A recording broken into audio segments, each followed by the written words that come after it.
Tonight, a report on why the Moses Lake City Council is planning a series of study sessions, and a group of Wilson Creek High School students were recognized in the state Senate.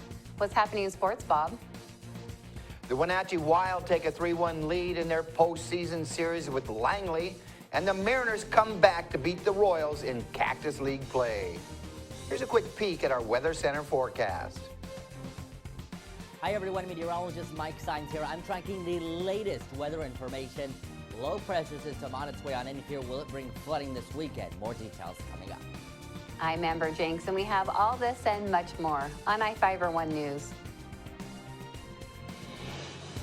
From the iFIBER 1 HD studio here in the heart of the Columbia Basin, this is iFIBER 1 News. Your #1 source for local news, sports headlines, and our very own Weather Center forecast covering the entire Columbia Basin.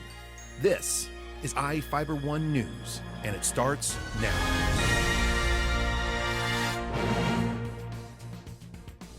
Anna Franz and Stephen McFadden were reappointed by Governor Jay Inslee to the Board of Trustees of Big Bend Community College.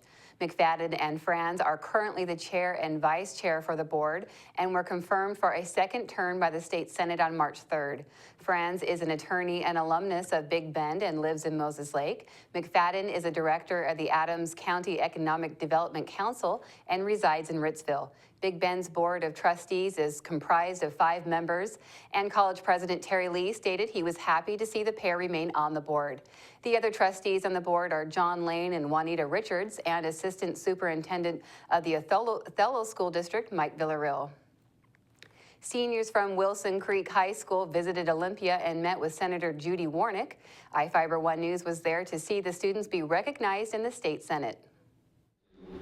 Acknowledge an incredibly outstanding group of high school students from Wilson Creek High School. They are guests of Senator Warnick. Would Senator Warnick please stand? Would they please stand and be recognized by the Senate?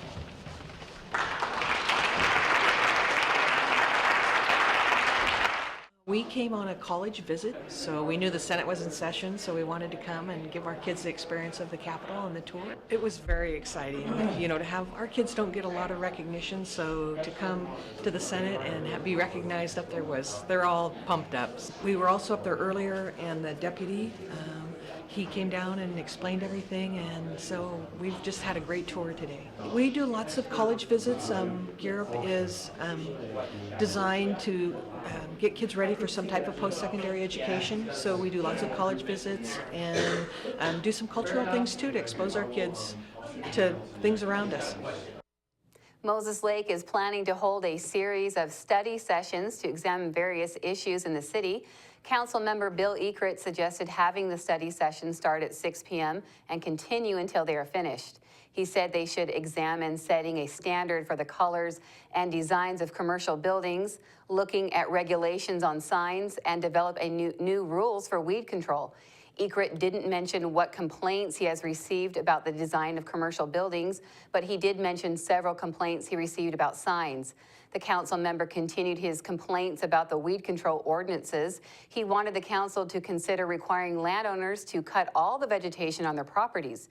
Community Development Director Gilbert Alvarado suggested the council conduct a study session prior to the next meeting. The Wilson Creek School District invites the public to meet the 3 candidates for superintendent during the 3 community meetings next week. The meetings are Laura Christian on March 15th, Jacob Bang on March 16th, and Preston Kent Anderson on March 17th. Each meeting is from 7 p.m. to 8 p.m. at the District Commons, located at 400 Navarre Street. All 3 candidates will meet with students and district staff, tour the campus, be interviewed by the school board, and take part in the meetings.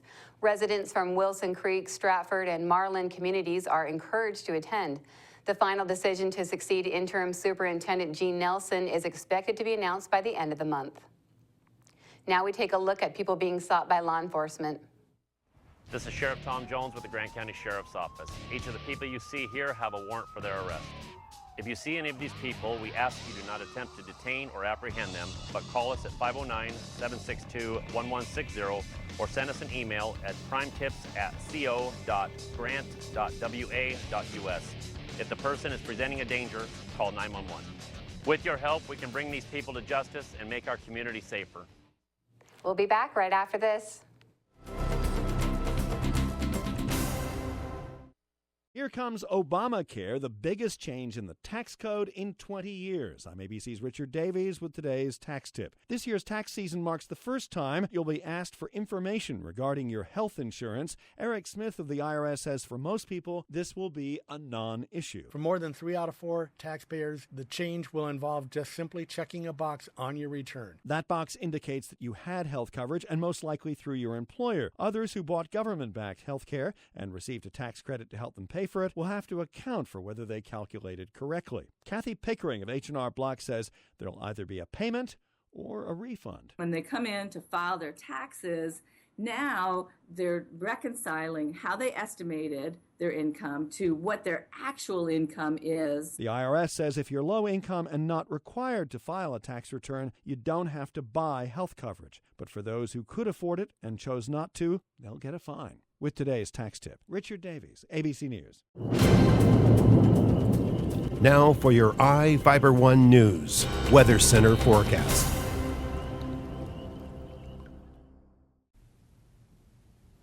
Hi everyone, this weather segment brought to you by Barry Motors, one great place to buy and service a car. I'm meteorologist Mike Sines with a look at our weather headlines for us here for today. Fog tonight, we're going to see fog tonight, increasing chances of rain and also possibility to see some flooding. I'll time it all out for you coming up. Taking a look at our almanac for us here in Ephrata, you can see we reached a low of only 40 and we actually received some rain. This was during the evening hours yesterday and also during the afternoon time. Our total for us here in Ephrata is 0.41 inches of rain. Sunset for us at 5:57, record low set back in 1951 of only 8 degrees. Right now outside you can see temperatures have rebounded, winds blowing in from the south-southwest at 17 miles per hour. We could experience some wind gusts tonight up to around 25.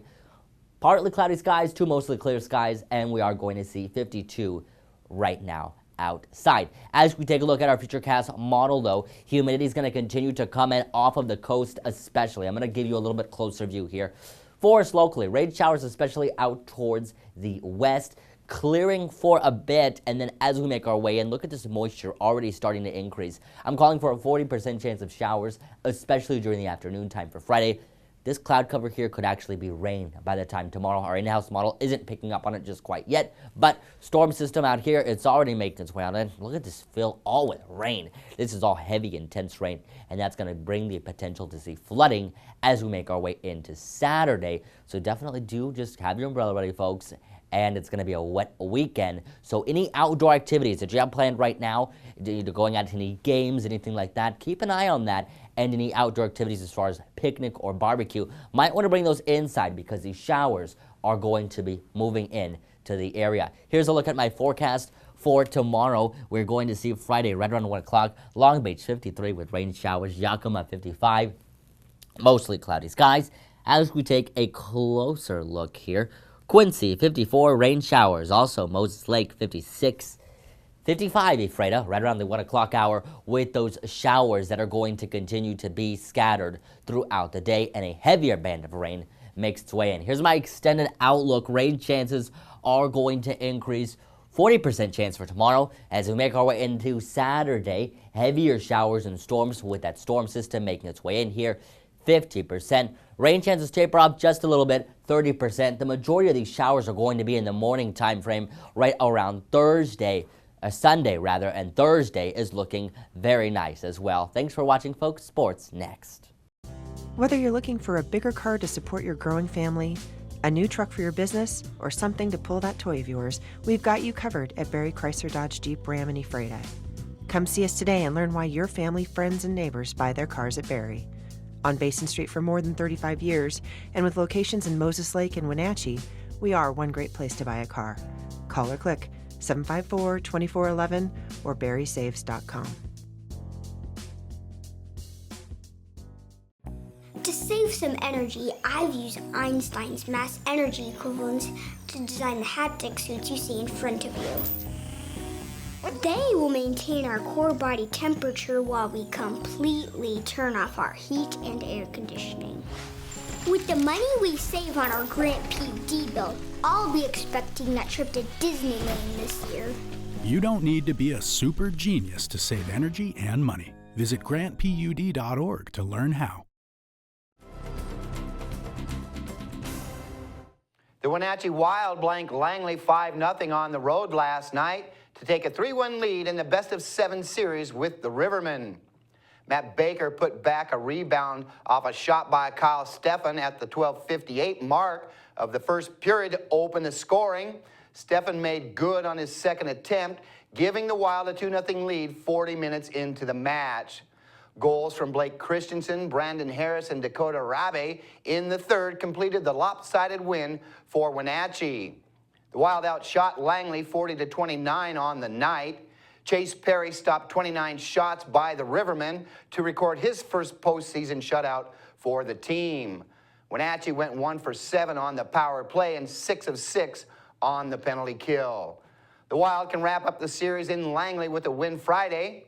A Rivermen win would force a Game 6 at the Town Toyota Center on Sunday. Well, the Hawks got some good news on the free agent market front when cornerback Jeremy Lane re-signed with Seattle this morning. The Hawks lost Bruce Irvin to the Raiders, Brandon Mebane to the Chargers, and J.R. Sweezy to the Bucks, and couldn't really part with another defender on the Legion of Boom. Ian Rappaport of NFL.com is reporting Seattle inked Lane to a 4-year, $23 million deal, $11 million of which is guaranteed. The Hawks had close to $20 million in cap space prior to the Lane deal, but are still interested in re-signing Russell Okung and have several draft picks, so there's not much money left in the coffers to go after any big-name free agents. Taiwan Walker struck out 5 in his second spring start. Ed Lucas drove in 2 runs, and the Mariners held off a split Kansas City squad 7-5 Wednesday. The M's broke a 4-4 tie with a 3-run 8th ignited by Lucas's go-ahead double over the right center wall. Walker threw 3 innings of 1-run ball, allowing only a leadoff homer in the third to Drew Butera. The 23-year-old ended his outing giving up just 3 hits and no walks. Lefty Wade Miley, acquired in a trade with the Red Sox, will make his second start of the spring today when the Mariners face John Lester and the Cubs. Well, Selection Sunday is just a couple of days away, and that can only mean one thing. March Madness of the annual NCAA basketball tournament can't be far off. It's been a bit of a topsy-turvy season at or near the top of the rankings. Kansas, Villanova, Oklahoma, Michigan State, North Carolina that is, and Kentucky have all occupied the #1 slot. So it will be difficult at best for millions of college basketball fans to pin in their pick to take it all. I'll go on record, though, and put my money on Tom Izzo and the Spartans of Michigan State to bring home the championship hardware. We'll be back after this commercial break.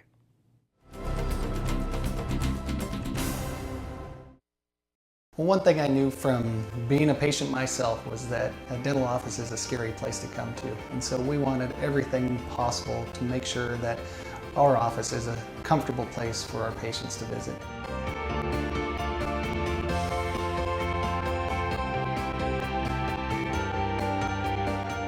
The patients that I have, my clients, have made me a part of this community, and we want to give back in every way possible. You don't have to drive to Seattle for exceptional cancer care. Confluence Health's cancer program delivers world-class care close to home. We have a highly experienced oncology team in a state-of-the-art facility, and we're a member of the Seattle Cancer Care Alliance, which gives our patients access to world-renowned therapies developed at Fred Hutchinson, the University of Washington Medicine, and Seattle Children's. Together with the SCCA, we're delivering world-class cancer care close to home.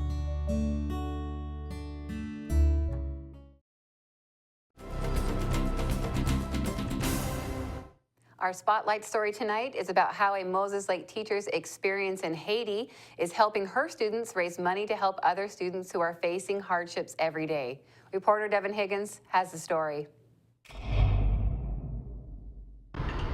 At Moses Lake's Endeavor Middle School, there's a group of students hard at work on trying to make a difference for other children who are trying to get by half a world away. Endeavor's leadership class is putting together a spaghetti dinner fundraiser on March 24th to raise money for students in the city of Jeremy on the island of Haiti. About 31,000 people live in the coastal city, and the children who are able to attend school do so with the bare minimum of resources, including food. Leadership teacher Kathleen McFarland has been to Jeremy 3 times and talked about what life is like for the kids who try to get by on so little. Our church goes to Haiti and is closely associated with Haiti Bible Mission, which has been a major force in the school.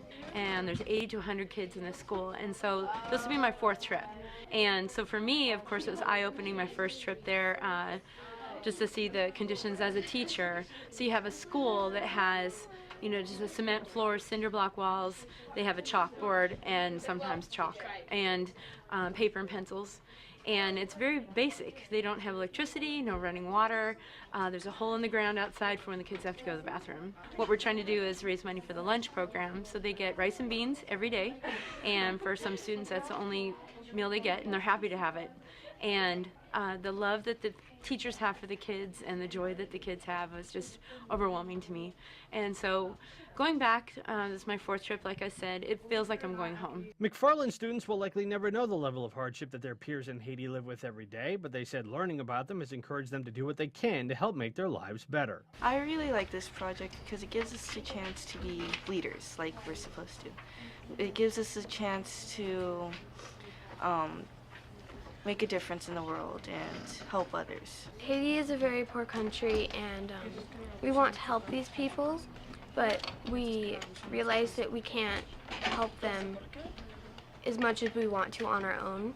So that's why we want to bring the community into this, so that, I mean, hopefully it's a bigger success and that we can actually buy more things for these kids at the table school and help them even more.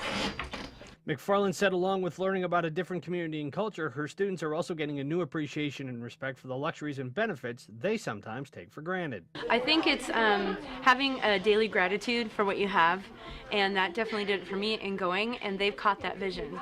I know that they thought, wow, okay, I used to complain about, you know, my backpack ripped, or, you know, I have to get up early in the morning and take a bus to school. And I try to communicate that not all the kids even get to go to school and get an education. So I think it's gratitude, and also just not centering on yourself and thinking about, oh, there's so many things wrong and I have so many obstacles in my way, and took all the time about obstacles are things to overcome, and they're things to address and come out the other side. They're not an excuse. The leadership class's spaghetti dinner for Haiti is March 24th at Endeavor Middle School. In Moses Lake, Devin Higgins for iFIBER 1 News. We'll be right back after this.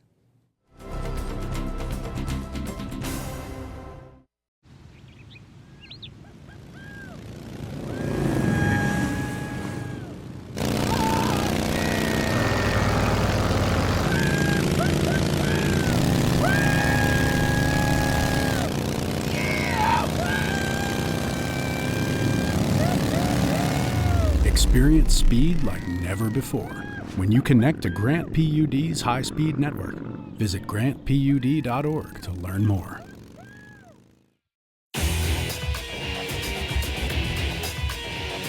We are real students, and this really is our college. My dream will change the outcome of my life. My college is allowing me to achieve my dream. My dream is to be a pilot. My dream is to be a nurse. Only you can determine your dream. Big Bend will help you get there. What's your dream?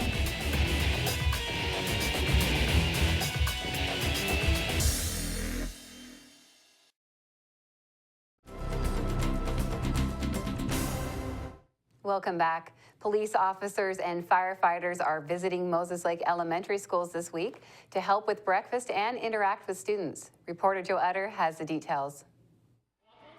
Elementary school students in Moses Lake were greeted by some guest servers for National Breakfast Week. Moses Lake police officers and firefighters are stopping at every elementary school this week for breakfast. That's 10 schools in just 4 days. Emergency personnel went behind the counters to serve breakfast to students before class and took the time to sit with students and hand out stickers. Moses Lake Police Chief Dave Ruffin, who has pushed for more community involvement from his department during his few years as chief, said he gives credit to his officers for making a positive impact with the students. Well, first of all, I got to give the credit where it belongs, and so I've got a great department. And so this is the brainchild of someone else. Actually, Adam Monroe, who's one of the school resource officers, has set this up. And not just here at Peninsula, but all the schools. We've tried to hit them all, each school this week. And so, yeah, it's a big piece. I mean, we need to be involved in the community. We need to work with the community. And so this is just one of those programs, another program that we think's been successful and helps our department in the long run. And so, you know, my hat's off to the organization for actually coming up with these things and getting involved with the partners that we have in the community. So, and every time that we can get out and be involved in the community, the better off we are. And the more trust we can build in the community, the better it's going to be for the department in the long run. Moses Lake Police and firefighters were joined by the Washington State Patrol, Grant County Sheriff's Office, and Washington Department of Fish and Wildlife. Fish and Wildlife Enforcement Captain Chris Anderson said it's good for both the students and officers to interact in a stress-free environment.